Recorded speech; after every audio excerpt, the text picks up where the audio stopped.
അപ്പോഴേതേ ഈ ഒരു തെയ്യത്തിന്റെ ഈ ഒരു ചിത്രം കണ്ടോ? അപ്പൊ ഈ ഒരു ചിത്രത്തിന് ഒരു പ്രത്യേകതയുണ്ട് കേട്ടോ.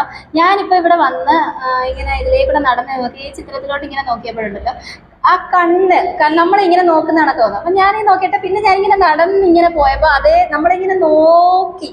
അപ്പൊ വിശാഖ, അപ്പൊ ഇതെന്തോ ഇതിന്റെ പ്രത്യേകത? എനിക്ക് എന്റെ തോന്നലാണോ അതോ? അല്ല, ഇത് തോന്നലല്ലേ, ഫോളോയിങ് ഐസ് കൊള്ളാം സംഭവം കേട്ടോ. ഞാൻ കറക്റ്റ് ഒരു വല്ലാത്ത നമുക്ക് നോക്കുമ്പോഴത്തേക്ക് ഒരു എന്തുവാ അതിന് പറയണ്ടേന്ന് എനിക്കറിയില്ല, രൗദ്രമായിട്ട് ഇങ്ങനെ നോക്കുന്നതാണ്. അപ്പൊ ഇത് ഏതാ തെയ്യത്തിന്റെ തന്നെ? ഇത് തെയ്യമാണ് വിഷ്ണുമൂർത്തി എന്ന് പറയാം. വിഷ്ണുമൂർത്തി. പിന്നെ മലബാറിൽ ഇങ്ങനെ കെട്ടിക്കൊണ്ടിരിക്കുന്ന തെയ്യമാണ് വിഷ്ണുമൂർത്തി. അപ്പൊ അതിന്റെ റെഫറൻസ് വെച്ചിട്ട് ചെയ്ത സംഭവം കൊള്ളാം. വിഷ്ണുമൂർത്തി ഒരു നല്ല ഭയങ്കര നമുക്കൊരു നോക്കുമ്പോ തന്നെ നമ്മളെ പിടിച്ചു നിർത്തുന്ന രീതിയിൽ ഇങ്ങനെ ഞാൻ നടന്നു പോയപ്പോ ഇങ്ങനെ ഇപ്പൊ ഇങ്ങനെ സംസാരിച്ചോണ്ട് തന്നെ നോക്കുമ്പോണ്ടല്ലോ ഭയങ്കര ദേഷ്യത്തിൽ നമ്മളിങ്ങനെ ഗൗരവ ഭാവത്തിൽ ഇങ്ങനെ നമ്മളങ്ങോട്ട്